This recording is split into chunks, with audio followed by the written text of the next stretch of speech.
Chandra here, just saying hi and having a bit of a chat about where I am with my journey.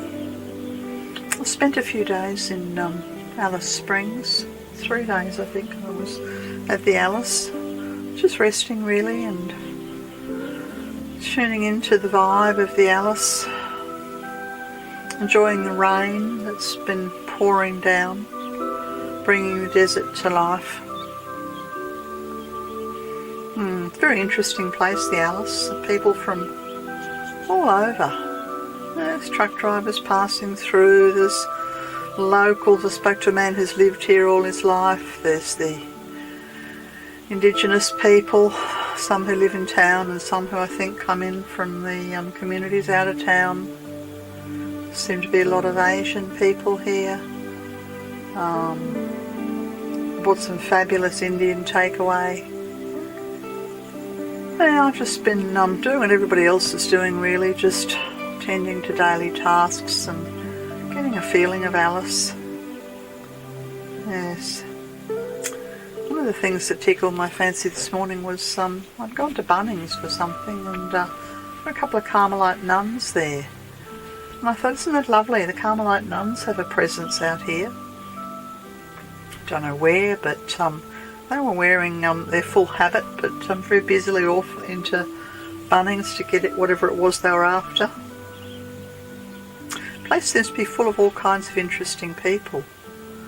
I met a woman yesterday. She told me she's a remote area nurse, and that her work involves, travelling from huge distances into the Aboriginal communities.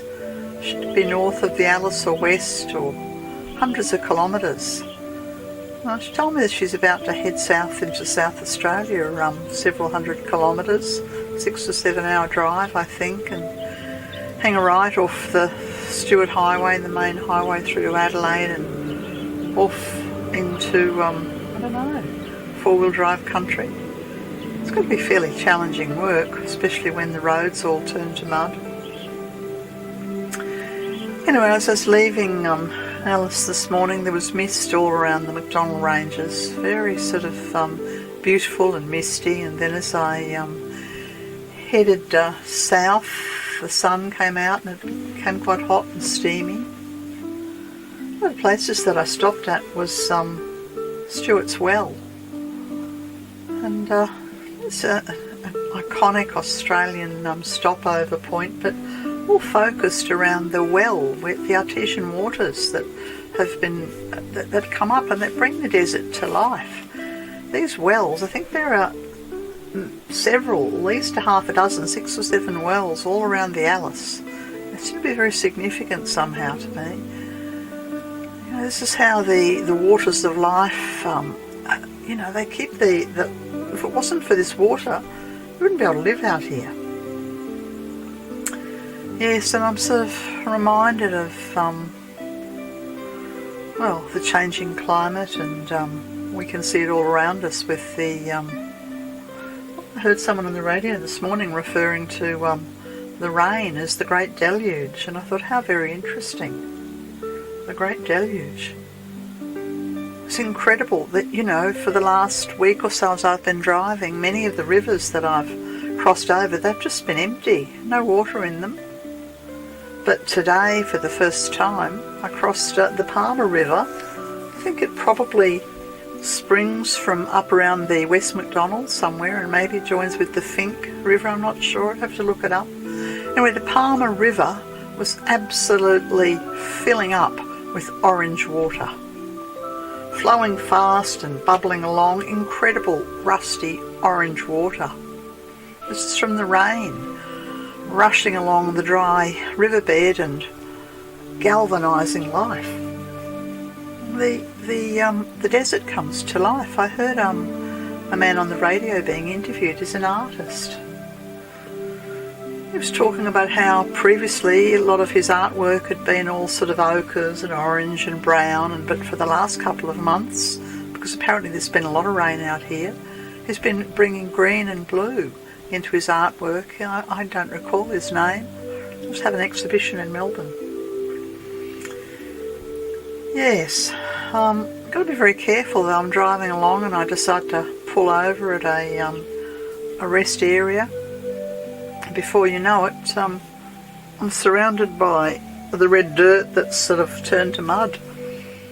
You know, just off the bitumen, and boom, there you are. Red mud all around the car and the caravan. This is the clay pans. You know, I suppose they must seal. I suppose clay just seals the base of it, and the water sits in these clay pans. So yeah, some water's been across the road, and some of it's just sitting by the side of the road, and no doubt it just brings life and vitality. The land is majestic to behold. Yeah, I came through, I stopped at a couple of places, and there's travellers, you know, going north, going south. There's a young couple, you know, they've got a hire van, and they're clearly off to do what I'm doing, having a look at the country. There are other people who are doing the long commute, I think, down to Adelaide for whatever reason. There's enormously long road trains, you know, more than 50 metres long, take up all of the road. Great, what a life for those people driving the road trains. There's such beauty all around the land here. I saw a sign. I always see signs and want to jump off the highway, but of course I can't. I don't have a four-wheel drive. And the sign was to Rainbow Valley, and the landscape just all around this sort of turn-off to Rainbow Valley was absolutely incredible.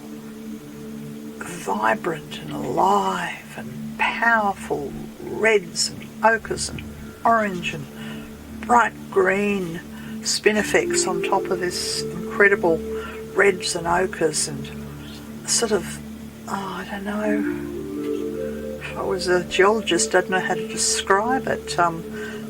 The landforms, the rock, it's looks ancient. Obviously it comes from old tectonic activity. Beautiful and powerful. You have no doubt as to who's in charge. Nature's in charge out here. As I was travelling along, I was listening to conversations on Radio National, interviewing, I think it's an old podcast, I was interviewing the Buddhist nun. Her name is Rabina, someone or other. It's wonderful to listen to her life and her story and what she's done. And I just felt to pull over, and now I think I'm about 130 kilometres east of Uluru at one of these places you can just stay for 24 hours, and I'm surrounded by the desert oaks.